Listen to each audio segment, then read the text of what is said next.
everyone. So I hope you've enjoyed the Adventures of Alice in Wonderland. I'm about to do chapter 11, which is called Who Stole the Tarts? So get comfortable, because here I go. The King and Queen of Hearts were seated on their thrones when they arrived, with a great crowd assembled about them, all sorts of little birds and beasts, as well as the whole pack of cards. The knave was standing before them in change, with a soldier on each side to guard him. Near the king was the White Rabbit, with a trumpet in one hand and a scroll of parchment in the other.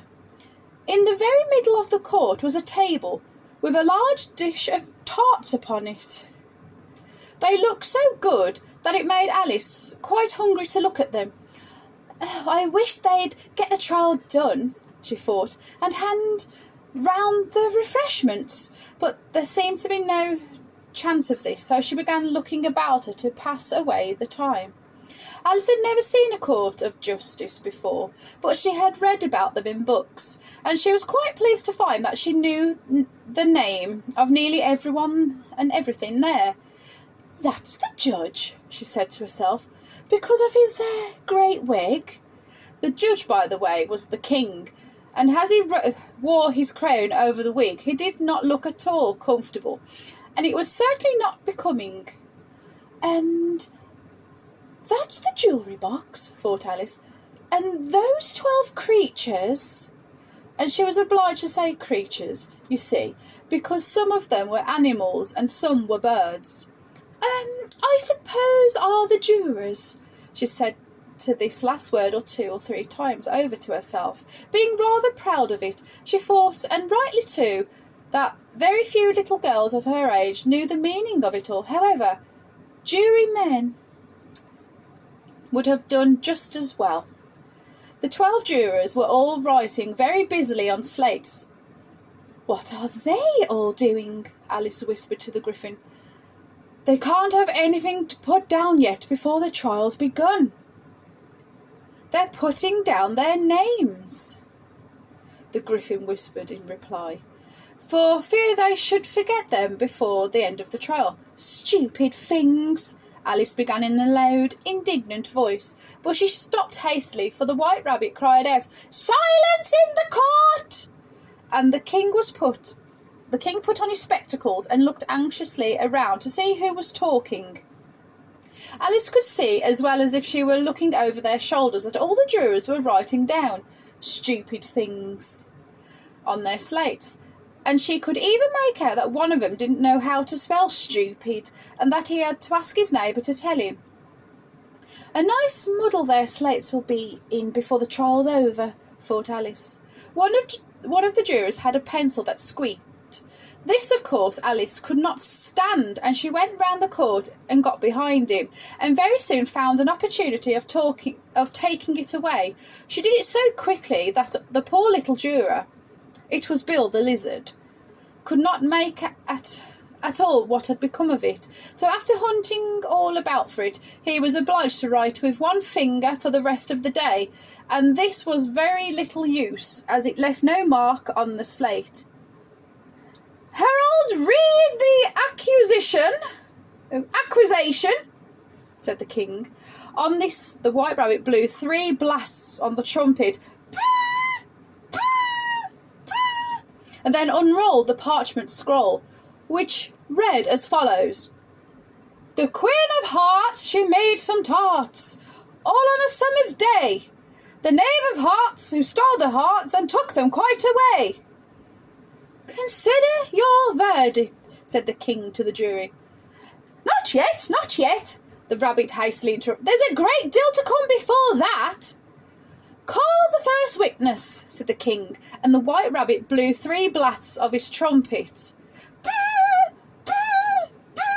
and called out, "First witness!" The first witness was the Hatter. He came in with a teacup in one hand and a piece of bread and butter in the other. "Oh, I beg your pardon, your majesty," he began, "for bringing these in, but I hadn't quite finished my tea, then I was sent for." "You ought to have finished," said the king. "When did you begin?" The Hatter looked at the March Hare, who had followed him into the court, arm in arm with the Dormouse. 14th of March, I think it was," he said. 15th, said the Dormouse. 16th, said the Dormouse. Write it down, the king said to the jury, and the jury eagerly wrote down all 3 dates on their slates, and then added them up, and reduced to an answer to shillings and pence. Take off your hat, the king said to the Hatter. It isn't mine, said the Hatter. Stolen? The king exclaimed, turning to the jury, who instantly made a memorandum of the fact. I keep them to sell, the Hatter added as an explanation. I've none of my own, I'm a Hatter. Here the Queen was put on her spectacles and began staring hard at the Hatter, who turned pale and fidgeted. Give your evidence, said the king, and don't be so nervous, or I'll have you executed on the spot. This did not seem to encourage the witness at all. He kept shifting from one foot to the other, looking uneasily at the Queen, and in his confusion he bit a large piece out of his teacup instead of the bread and butter. Just at this moment Alice felt a very curious sensation which puzzled her a great deal until she made out what it was. She was beginning to grow larger again, and the thought at first she would get up and leave the court, but on a second thought she decided to remain where she was as long as there was room for her. I wish you wouldn't squeeze so, said the Dormouse, who was sitting next to her. I can hardly breathe. I can't help it, said Alice very meekly. I'm growing. You've no right to grow here, said the Dormouse. Don't talk nonsense, said Alice more boldly. You know you're growing too. Yes, but I grow at a reasonable pace, said the Dormouse, not in that ridiculous fashion. And he got up very sulkily and crossed over to the other side of the court. All this time the Queen had never left off staring at the Hatter, and just as the Dormouse crossed the court, she said to one of the officers of the court, Bring me the list of the singers in the last concert, on which the wretched Hatter trembled so that he shook off both his shoes. Give your evidence, the king repeated angrily, or I'll have you executed whether you're nervous or not.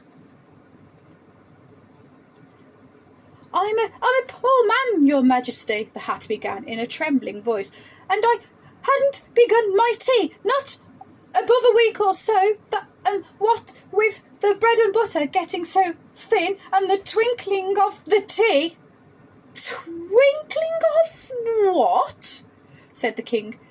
It began with the tea, the Hatter replied. Of course twinkling begins with a T, the king said sharply. Do you take me for a dunce? Go on. I'm a poor man, the Hatter went on, and most things twinkled after that. Only the March Hare said... I didn't, the March Hare interrupted in a great hurry. You did, said the Hatter. I deny it, said the March Hare. He denies it, said the king. Leave out that part. Well, at any rate, the Dormouse said, the Hatter went on, looking anxiously around to see if he could deny it too, but the Dormouse denied nothing, being fast asleep. After that, continued the Hatter, I cut some more bread and butter. But what did the Dormouse say? One of the jury asked. I can't remember. You must remember, remarked the king, or I'll have you executed. The miserable Hatter dropped his teacup and bread and butter and went down on one knee. I'm a poor man, your majesty, he began. You're a very poor speaker, said the king. Here one of the guinea pigs cheered and was immediately suppressed by the officers of the court. As that is rather a hard word, I will just explain to you how it was done. They had a large canvas bag, which tied up at the mouth with strings. Into this they slipped the guinea pig head first, and then sat upon it. I'm glad I've seen that done, thought Alice. I've so often read in newspapers at the end of the trials there was some attempt to applause, which was immediately suppressed by all the officers of the court. I never understood what it meant until now. If that's all you know about it, you may stand down, continued the king.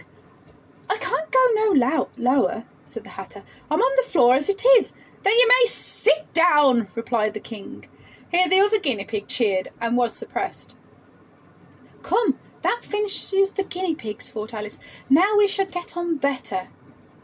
I'd rather finish my tea, said the Hatter, with an anxious look at the Queen, who was reading the list of singers.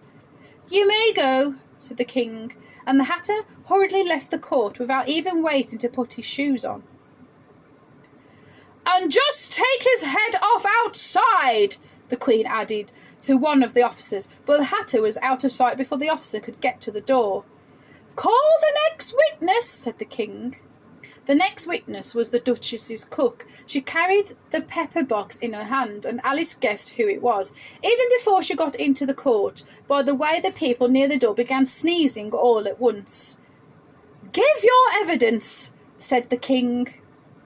Shan't, said the cook. The king looked anxiously at the White Rabbit, who said in a low voice, Your Majesty must cross-examine this witness.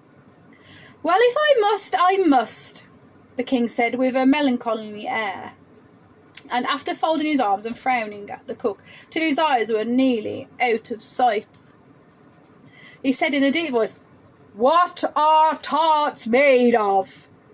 Pepper mostly, said the cook. Treacle, said a sleepy voice behind her.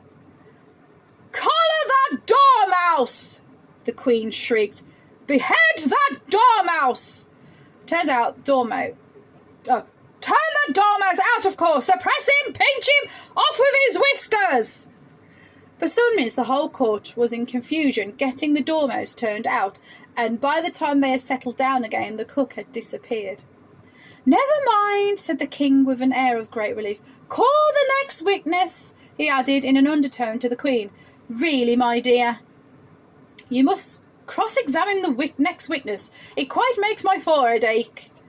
Alice watched the White Rabbit as he fumbled over the list, feeling very curious to see what the next witness would be like.